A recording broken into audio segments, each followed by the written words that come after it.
Cuman begini, pertama kalau saya melihat dia kan sebagai pengacara ya. Dia justru saya harus mengajarkan dia. Aneh justru melaporkannya. Pertama adalah waktu. Dia terlalu awal kalau melaporkan saya di kepolisian. Kenapa? Perkara juga masih jalan. Dari mana saya melaporkan palsunya? Palsu atau tidaknya laporan saya atau keterangan saya atau keterangan klien saya, dari mana tahunya dia palsu atau tidak? Dia berkesimpulan sendiri, berangan-angan sendiri, pokoknya dia ciptakan sendiri. Hari ini kami melaporkan lagi dengan 3 laporan dengan orang-orang yang berbeda-beda, dengan pasal yang berbeda-beda. Yang pertama kami laporkan adalah saudara Acong Latif dengan kliennya yang telah melaporkan saya pribadi dengan tuduhan pelanggaran undang-undang ITE. Lalu saya keberatan, saya anggap itu laporan palsu. Ya, maka saya laporkan hari ini dengan pasal 224 KUHP junto pasal 317 KUHP, laporan palsu dan fitnah terhadap diri saya. Saya dilaporkan tentang laporan palsu atau keterangan palsu dan fitnah katanya. Dari mana palsu dan fitnahnya? Kalau saya dibilang fitnah, memfitnah dia, apa cuman saya sekarang yang melaporkan Anda? Enggak. Beberapa kelompok sudah tersinggung atas pernyataan saudara Firdaus. Beberapa orang yang marah kepada dia atas pernyataan saudara Firdaus, khususnya umat Islam. Justru kita lihat dong sekarang, semakin saudara Firdaus ini tidak punya etikat baik terhadap umat Islam, semakin banyak yang marah. Ada beberapa kelompok yang sudah laporin dia. Kalau saya melihat di media itu ada mahasiswa kemarin di Polda Metro, ada juga santri, para santri di Pamekasan sana, ada juga para kiai. Laporannya jadi tadi terkait fitnah yang dilakukan oleh beliau yang mengatakan bahwa saya ini telah menghina melecehkan syahadat. Padahal itu saya lakukan untuk menjawab tanya jawab ya di media sosial dan di media sesuai dengan kuasa saya. Artinya di sini banyak kejanggalan-kejanggalan yang dilakukan oleh Acong Latif. Ya, kenapa saya laporkan Acong Latifnya? Karena saya anggap beliau mengetahui bahwa saya sedang melakukan ya kegiatan sebagai advokat, menjalankan profesi saya sebagai advokat dalam mendampingi klien saya. Kecuali saya membicarakan yang nggak ada kaitannya dengan dukun, nah itu baru. Kalau ini kan saya sedang membantah pernyataan Marcel Radival terkait pernyataan Marcel yang mengatakan bahwa apabila ada kiai, ya ustadz dan lain-lainnya melihat jin, maka dia keluar dari Islam. Nah itu makanya saya balikin lagi sama Marcel. Gitu loh. Nah ini kontestasinya adalah ranah saya dalam surat kuasa. Saudara Firdaus ini yang disampaikan oleh saudara Firdaus ini banyak orang yang tersinggung, banyak orang yang tidak menerima itu, banyak orang yang merasa dirugikan atas pernyataannya ini. Tidak hanya kita gitu, ini sudah bukti, ini nyata gitu. Faktanya memang Firdaus mengatakan kok, kalau yang tidak percaya dukun syahadatnya batal, itu fakta. Kamu masih mau alasan apa lagi? Mau bertaming di balik kuasa kamu? Itu jelas memperlihatkan kamu nggak paham hukum dong. Mau bertaming di balik keorganisasian para dukun, itu nggak bisa. Apa yang kamu sampaikan itu harus kamu bertanggungjawabkan.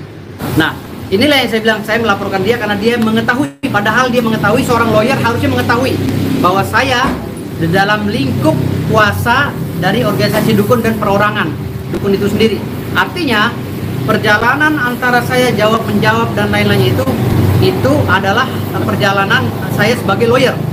Yang saya maksud syahadatnya batal adalah ketika manusia itu tidak percaya pada dukun, karena dukun itu adalah bagian daripada qadar dan qada Allah, bagian daripada ketetapan Allah. Jadi dukun ada melakukan hal yang goib juga. Jadi kalau kamu tidak percaya pada dengan adanya kegiatan dukun atau tidak percaya dengan adanya dukun atau kegiatan goib, maka kamu bisa batal syahadatnya. Percuma kamu syahadat tapi tidak meyakini rukun iman dan rukun Islam. Ada di situ, ada di rukun Islam, ada di rukun iman gitu. Jadi harus membayar hal-hal yang goib, yang tidak goib mutlak dan goib yang tidak mutlak. Jelas hukumnya. Saat Firdaus ini menyampaikan sesuatu yang tidak benar, berarti bohong dong. Saat Firdaus ini menyampaikan kebenarannya itu tidak ada. Contohnya, orang yang percaya, yang tidak percaya dukun, batal syahadatnya. Islam begitu enggak? Saat Islam tidak begitu dan itu tidak benar dalam Islam, berarti yang disampaikan dia bohong. Acong beri statement bahwa saya harus tobat, katanya dia ngajarin saya harus tobat, dia ikut campur dalam urusan saya kan gitu. Dia harus tobat, ya seakan-akan dia udah paling suci gitu kan. Dia bilang saya menyebarkan berita hoax. Nah sekarang saya balikin sama dia, ada beberapa pernyataan dia yang saya ambil dari media sosial. Nah saya Acong Latif melaporkan saya di Polda dengan alat bukti yang diambil dari media sosial. Saya juga mengambil, ya salah satunya mengambil alat bukti itu, melaporkan Acong Latif dari media sosial juga. Kita sekarang melakukan pembuktian berbalik gitu. Artinya Acong bisa, saya bisa gitu. Jadi Acong mungkin menganggap bahwa laporan ini akan bisa dilapor balik apabila permasalahan laporan dia sudah selesai. Tidak begitu ya, tidak begitu ya. Jadi kalau Acong berbicara begitu, berarti dia hanya bermain di dalam ranah teori hukum. Kalau saya bermain dalam teori hukum, politik hukum. Strategi hukum apapun, saya di sini mengenyampingkan apapun strategi kecuali kepentingan umat Islam. Nah, yang saya khawatirkan kalau Firdaus terus seperti ini, tidak ada kesadaran di dalam hatinya, tidak menunjukkan rasa penyesalan terhadap umat Islam, malah laporkan orang ini, laporkan orang itu dikhawatirkan tambah marah di umat Islam. Itu yang saya khawatir, dan jangan sampai itu terjadi. Contohnya begini, seperti mahasiswa, sebelum melaporkan mahasiswa sudah dilaporkan duluan, marahlah beberapa kelompok pasti. Sudah dilaporkan? Udah dilaporkan duluan sama Firdaus. Dari mana rumusnya kayak begitu? Itu strategi. Nah, mungkin bagi Firdaus ini adalah strategi. Firdaus melakukan strategi hukum dalam masalah ini, tapi umat Islam melakukan atau menggunakan hati nurani demi agamanya di dalam perkara ini. Itu yang Firdaus harus tahu. Jadi mahasiswa ini, oknum mahasiswa ini ya, memprovokasi seluruh mahasiswa untuk melaporkan saya, lalu seakan-akan untuk membenci saya. Akhirnya impactnya banyak orang-orang yang berpikiran negatif terhadap diri saya. Nah karena saya sudah dirugikan, akhirnya saya laporkan mahasiswa ini. Jadi Ya, sudah ngelaporin bang? Sudah, Ya, si wakil mahasiswa ini? Mahasiswa ini rencananya besok, tapi saya udah duluan. Gimana? Iya, banyak dukun yang berdalih apa yang dia lakukan gitu, apa yang mereka lakukan itu semua kembali lagi ke Allah gitu bang. Oke. Ada dua alasan saya. Satu, jelas di dalam Al-Quran, saya sambil coba membacanya. Di surat An-Nisa ayat 4, di surat An-Nisa ayat 116 itu sudah jelas. Kalau salah tolong dikoreksi sebagai manusia biasa. Innallaha la yaghfiru ay yushrika bihi.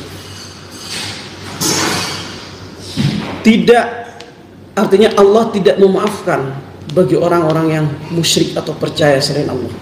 Itu. Ini hukum Allah, tidak bisa dilawan oleh manusia dan tidak bisa dibantah oleh manusia, apalagi Firdaus. Udah jelas. Innallaha la yaghfiru ay yushrika bihi wa yaghfiru ma duna dzalika liman yasha wa man yusyrik billahi faqad dhalla dhalalan ba'ida. Ini tidak bisa dibantah.